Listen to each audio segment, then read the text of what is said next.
El zapatismo es un movimiento social y político que nace en el estado mexicano de Chiapas a finales del siglo XX, con el fin de reivindicar los derechos y la autonomía de la región. Chiapas, como puede verse en la imagen, está situado en el sur de México, en la frontera con Guatemala. Esta situación periférica le ha conferido un papel marginal a lo largo de la historia de México. Los antecedentes de este movimiento se remontan hasta el siglo XIX, en el que la región estaba dominada por grandes terratenientes que sometían a duras condiciones de trabajo a los agricultores y ganaderos. Las protestas no tendrían efecto hasta el siglo XX, cuando estallaría la Revolución Mexicana, en el año 1910. Pese al éxito del bando constitucionalista en la Revolución, las demandas de mejora para la región chiapaneca fueron desatendidas a lo largo del siglo XX. Es así como en 1994, y después de la firma del Tratado de Libre Comercio entre Estados Unidos, Canadá y México, se movilizó el EZLN, es decir, Ejército Zapatista de Liberación Nacional, con tal de lograr las mejoras que desde antaño habían reclamado.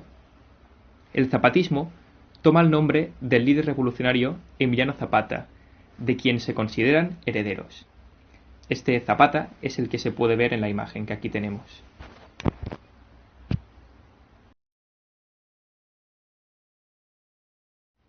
El alzamiento zapatista de 1994 no tuvo un éxito inmediato, pues el ejército gubernamental rápidamente sofocó la rebelión y acorraló al EZLN. Sin embargo, en la llamada Segunda Declaración de la Selva Lacandona, el zapatismo decidió abjurar de la violencia como medio para alcanzar su autonomía. De este modo, el zapatismo se reconvirtió en un movimiento pacifista, cuya primera decisión fue buscar apoyo internacional, con tal de que los organismos internacionales impidieran una posible represión por parte del Estado mexicano. Esta estrategia funcionó milagrosamente, gracias al apoyo de numerosos movimientos globales y a la gran capacidad de sus líderes intelectuales. De entre ellos destacamos al subcomandante Marcos. En consecuencia, esta combinación de sucesos permitió al EZLN desarrollar sus políticas en Chiapas. El movimiento se caracteriza por su hibridez, tal y como lo describe la profesora Montesano Montessori.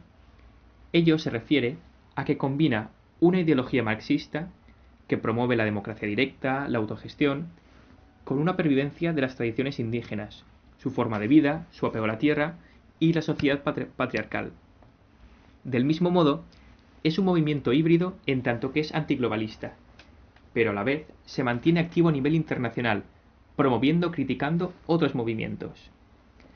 En este sentido, cabe destacar la célebre misiva que el subcomandante Marcos envió a la ETA, mostrando su apoyo por la causa, pero a la vez criticando la violencia que ejercían sobre los civiles.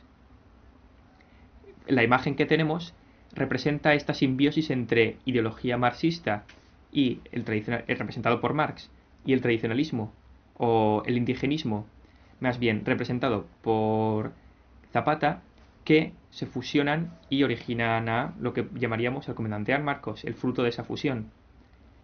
Una vez habiendo visto esto, creo que ya podemos tener una visión global de qué es el zapatismo.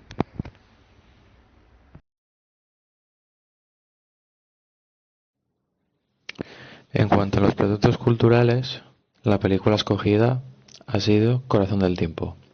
Fue estrenada en 2009 y dirigida por el cineasta mexicano Alberto Cortés. Es cierto que además de este film existen diversos documentales que tratan el tema de la rebelión, pero esta película es la primera historia de ficción ambientada en el tema. El director pretende con esta historia ficcionada mostrar y dar a conocer las costumbres y la situación de los indígenas zapatistas. Un ejemplo de lo que buscaba es el hecho de que la película fue realizada en tierras naturales habitadas por estos indígenas, que además hacen de los propios actores. Si hablamos de la música que se observa en la película, hay que destacar que no presenta una banda sonora en sí, sino que aparecen tanto cantos típicos como canciones tribales.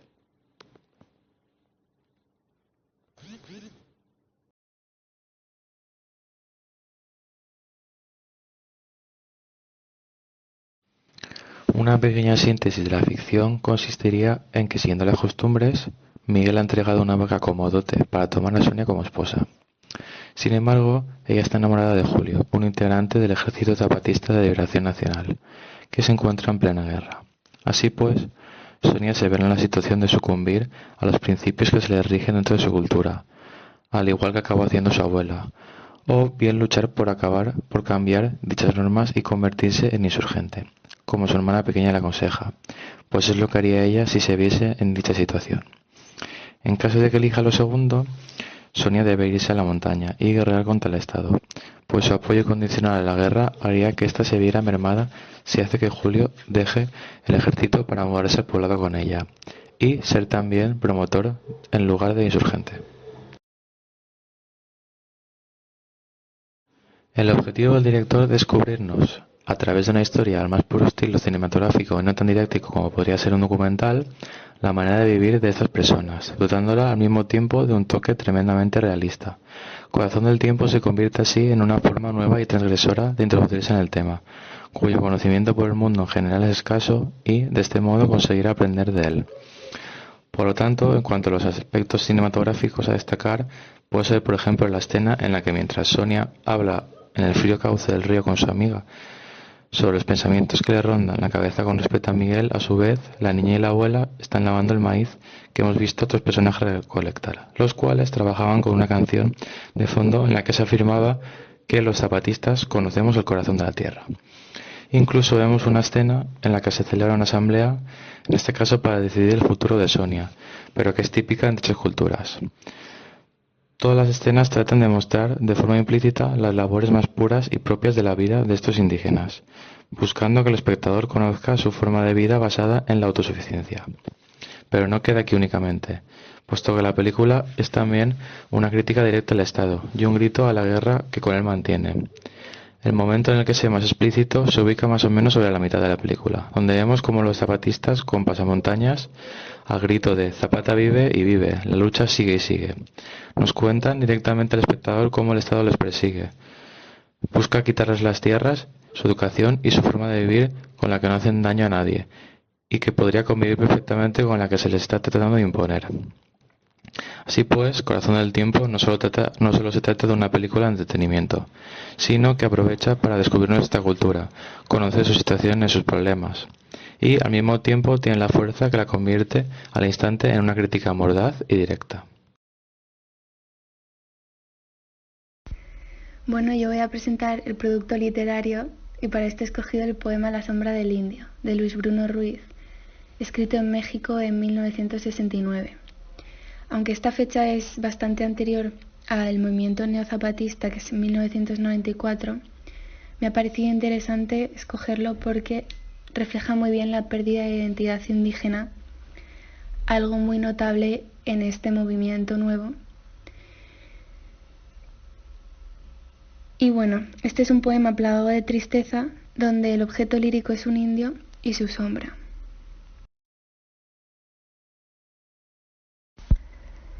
He escogido este poema porque creo que refleja muy bien la pérdida de la identidad y de su propia búsqueda, ya que está plagado de términos identitarios de la tierra y del ambiente.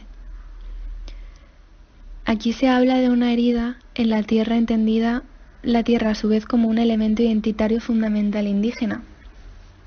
Se habla de la voz de la tierra y del maíz como la voz del indio.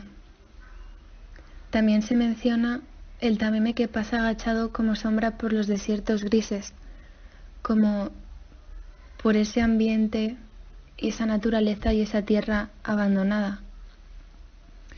Se habla del luto y de una muerte de la identidad, del olvido de esa civilización y de las ruinas que quedan de esa identidad indígena.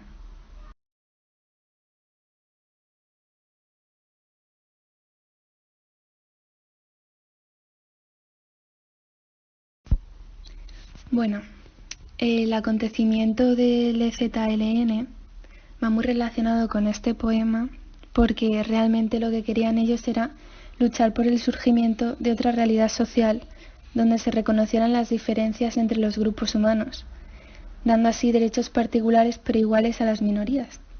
Así cada uno podría vivir según sus características y principios culturales en armonía con su identidad. Un acontecimiento muy importante fue que Salinas de Gortari realizó un cambio constitucional para terminar con el sistema ejidal, liberando la tierra para el libre mercado. Claro, todo aquello era un drama para los indígenas, porque hay que tener en cuenta que aparte de lo económico, la identidad del indígena está muy ligado por la tierra que les nutre y les protege. Entonces, una de las demandas formuladas en la primera declaración del EZLN, entre otras, fueron la lucha contra la pérdida de su posición protegida bajo el Estado corporativista, porque les proporcionaba tierra en el sistema ejidal y les permitía tener una economía de subsistencia. Y aparte de querer ser valorados como ciudadanos dentro de esa democracia nacional y como parte indígena de la sociedad civil, luchaban también por el derecho a ser diferentes, por una autonomía regional que permitiera a los indígenas viviendo según sus tradiciones y principios, pero teniendo voz y voto como entidad nacional en el sistema democrático de México. Entonces, el concepto de dignidad es clave en esta lucha. De hecho, uno de sus famosos lemas es "Nunca más un México sin nosotros", y sus demandas eran muy simples: el derecho al trabajo, la tierra, techo, alimentación, educación, salud, libertad, democracia y paz. Es por esto porque existen discusiones sobre cómo clasificar el movimiento zapatista, bien como un movimiento tradicional y material, además de campesino, o como un nuevo movimiento social que lucha por los objetivos culturales y por obtener el reconocimiento de su identidad particular. Como el zapatismo es un movimiento popular, la poesía rebelde que les caracteriza va a obtener rápidamente musicalidad, que les va a permitir tanto reivindicar sus ideales como defenderlos mejor, además de poder recordar los poemas mejor y a la vez impulsar rápidamente su idea para que la gente los pueda escuchar. Yo creo que esto fue una de las razones por las que consiguieron esa gran visibilidad a nivel mundial. Además, por otra parte, esta influencia también fue porque sus canciones están muy ligadas a la tradición mexicana. La mayoría de las canciones que son de los zapatistas van a ser corridos mexicanos cantados por los cantantes conocidos como mariachis, con los guitarrones y las trompetas como la base musical de estas canciones. Como canción representante he decidido elegir el himno zapatista, ya que, como era la canción que más les representa a ellos y que más utilizaban para reivindicar su ideal, va a tener claramente los temas representados en ella, que ahora los pasaremos a ver, ya que hay dos temas que son principales y además están muy relacionados entre sí, y estos van a ser, primero, las creencias. Sus creencias se basan en defender la libertad del pueblo. A pesar de estar en situaciones precarias, van a llegar a defenderlo incluso con la vida. Esto se aprecia que hay o morir por la libertad, que vivamos por la patria. Nuestro pueblo dice ya y hay que acabar con la explotación. Entonces, esta defensa va a ser principal en todas sus canciones. Y, como he dicho, muy relacionado con este tema, encontramos la identidad con el pueblo. Este tema es crucial porque una base de su ideal es que ellos son la rebelión del pueblo. Por tanto, van a representar a toda Chiapas. Incluso a veces van a incluso llamar al propio México. Y esto se puede ver, por ejemplo, en la estrofa de hombres, niños y mujeres. El esfuerzo siempre vamos a tener que hacer, campesinos, bueno, representan a todos, todos juntos con el pueblo, y además ellos son la lucha de él. Nuestra patria grita y necesita de todo el esfuerzo que nosotros tenemos que hacer. Esta segunda canción no es propiamente de los zapatistas, sino que es de José Molina, que es un cantautor mexicano, que, aunque no pertenezca al movimiento zapatista, como comparten la misma tradición mexicana, defiende y siente los mismos ideales de libertad, porque él en toda la canción, él está diciendo que ellos han sido los que han conseguido obtener nuestra dignidad, nos la han recobrado, a pesar de todo el sufrimiento que han tenido los 500 años que les han robado, y aunque tenían a todo el gobierno en su contra. Bueno, cuenta toda la historia de una forma obviamente resumida, pero que es un grito desde parte de fuera del movimiento de apoyo que ayudó tanto a impulsar su idea como además a su visibilización a nivel mundial, cosa que les va a ayudar muchísimo.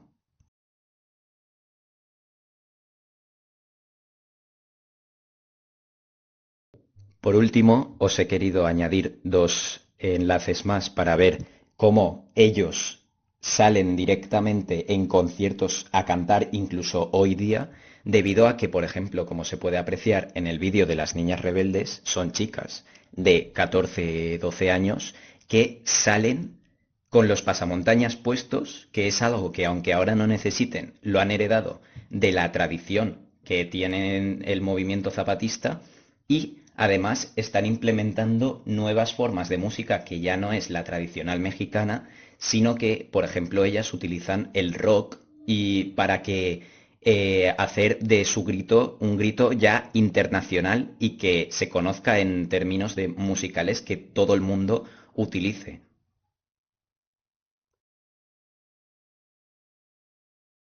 Siendo sabedor de la eficacia del mito, tanto por su belleza estética como por la facilidad inherente a él de ser memorizado, el subcomandante Marcos decide crear un conjunto de cuentos, fábulas y máximas que le permiten expresar al pueblo el sentido profundo de la lucha. Dichos relatos los recoge en el libro titulado Relatos del viejo Antonio. A través de sueños, Antonio va recibiendo mensajes de antiguos dioses que le hablan del pueblo indígena y de la necesidad de la lucha por su dignidad. Sabiendo que su fallecimiento está cerca, transmite sus conocimientos a un narrador anónimo, el cual se intuye que es el subcomandante Marcos, quien servirá de conector entre Antonio de los dioses y el pueblo mexicano. Para ejemplificarlo, nos valdremos de algunos extractos del primero de los 26 relatos que se recogen en este libro. En dicho relato, el narrador nos muestra cómo es el despertar de Antonio, el mismo que debe llevar a cabo el pueblo, lo que supone una clara alienación. Se nos cuenta que Antonio está soñando que la tierra le pertenece, que su familia puede vivir una vida digna y que su comunidad convive en un espacio de justicia social. Y sueña que debe luchar para poder conseguir que ese sueño deje de ser un sueño y pase a ser realidad. Entonces Antonio despierta y vuelve a ver la realidad. Su mujer está trabajando, su hijo está llorando, pero las cosas ya no son como antes. Sabe que el mundo ha empezado a cambiar desde el mismo momento en que ha despertado y se ha hecho consciente de que la posibilidad de darle un vuelco a la situación está en sus manos. Por eso decide reunirse con su comunidad, porque sabe que su sueño es el sueño de muchos y sabe que están a punto de lograrlo, todos juntos. En contraposición, vemos que el virrey y los nobles también están soñando, pero no son sueños dulces, son sueños muy amargos. Ven que lo que un día arrebataron a los demás les va a ser arrebatado nuevamente a ellos. Sueñan que el reino que gobernaban se deshace entre sus dedos. Como podemos comprobar, de manera muy clara y explícita, el subcomandante Marcos alienta al despertar del pueblo dando por hecho que ya están despiertos. Les llama a rebelarse contra algo que sabe que ya se han rebelado. De manera irónica, el mensaje que nos llega es que estaban caminando y se han dado cuenta cuando les han dicho que lo estaban haciendo.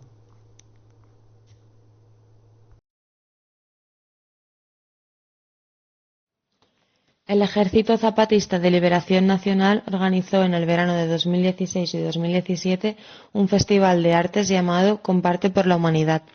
En él tuvieron lugar diferentes representaciones artísticas, como la Marcha del Silencio, en la que tomaron las cabeceras municipales que se ocuparon en 1994 y mediante las cuales obtuvieron diversos simpatizantes y activistas externos.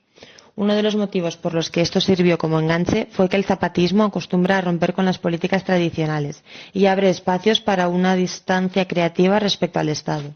Así, experimenta constantemente con ideas innovadoras que van de la mano con cuestiones territoriales. Su sentimiento a la hora de crear era una identidad reconstruida, el sentimiento de que les habían desmontado todo aquello en lo que creían, el marxismo, leninismo, socialismo, cultura urbana, poesía y literatura. Cito, como si los hubieran desarmado y vuelto a armar, y era su única manera de sobrevivir. Cabe destacar de los autores de murales como ese que no suelen dar a conocer su nombre ni su cara, y suelen usar apodos para identificarse. De hecho, hay algunos conocidos como Bansky, cuyo nombre no conocemos. Tampoco conocemos las identidades del colectivo que hay a su alrededor en comunidad. Esto lo toman como una estrategia de protección colectiva establecida por el ejército zapatista desde hace décadas. De estos artistas sabemos que tampoco lo serán a tiempo completo ni formados en academias, sino que llevarán un estilo de vida basado en el trabajo comunitario y en la dedicación a la resistencia, y desde esta perspectiva crearán sus obras. En cuanto a sus representaciones, cabe decir que en ellas predominan elementos de tradición maya, así como símbolos del proyecto revolucionario. Un ejemplo de eso es el pasamontañas negro, signo de identificación y unión entre el colectivo que hace referencia a la resistencia. Esto se ve muy reflejado sobre todo en los murales, lo que vamos a tratar principalmente en este apartado. En ellos el artista zapatista toma decisiones de manera colectiva, aunque cada uno tenga su estilo para representarlo. Suelen representar hombres, mujeres y niños zapatistas junto a un elemento muy repetido como el maíz, un alimento que consideran sagrado. Otro de los elementos que se repiten son los caminos que nacen desde las ruinas mayas, flores, lunas, caracoles, también pasamontañas y el sistema capitalista representado con hidras, así como versos de la poética zapatista. Se conoce el movimiento zapatista por transformar la guerra en un proceso político y social pacífico y creativo. Coincidían colectivamente en que la sociedad civil era incapaz de comprender la motivación del levantamiento del 1 de enero del 94. Así que recurrieron a una estética simbólica a mitad camino entre el levantamiento indígena y la sociedad. Los temas siempre son colectivos, huyen de los modelos individualistas del sistema neoliberal. Cronológicamente se ha establecido una línea de contenidos en sus creaciones. En primer lugar, se aborda el pasado, representado por el teatro y las danzas de carácter ritual para la agricultura, la lluvia y la fecundidad de la tierra.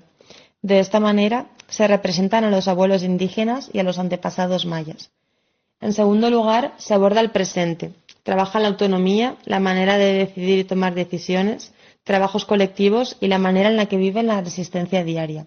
Aquí se incluyen pinturas e imágenes de la resistencia llenas de color y muy visuales. Y en tercer lugar, se aborda el futuro. Se basa en declamaciones de poemas, proyecciones orales que reivindican la autonomía y el esfuerzo colectivo, la fuerza de las mujeres y el respeto por la madre tierra.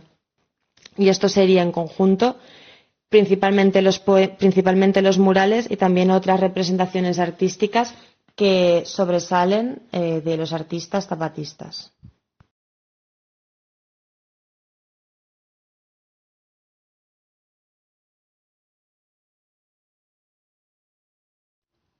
Durante esta exposición hemos hecho un repaso acerca de distintas manifestaciones culturales ligadas al movimiento neozapatista de Chiapas.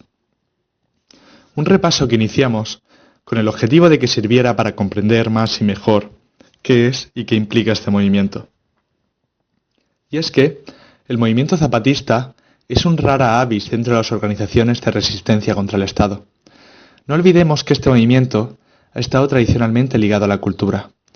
En este nexo ha tenido mucha influencia, sin duda, el subcomandante Marcos. Recordemos esa figura del profesor de universidad que se erigió como portavoz del EZLN.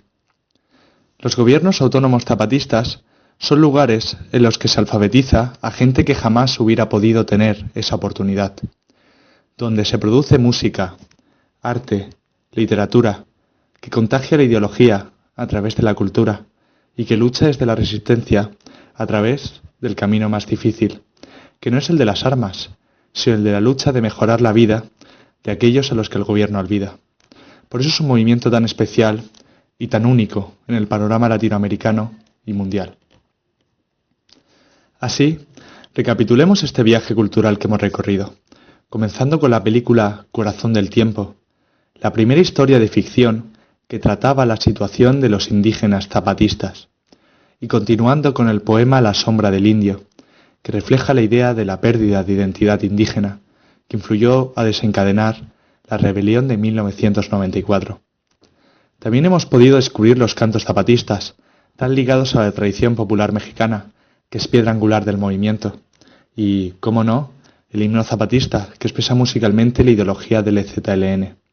Una ideología que nos ha enseñado la independencia y libertad del pueblo indígena de Chiapas, además de la preservación y conservación de la tierra, todo apoyado desde la soberanía popular total, la soberanía de los pueblos, de la cual tenemos ejemplos concretos en los gobiernos autónomos zapatistas. También hemos recorrido los relatos del viejo Antonio o los murales ligados al movimiento.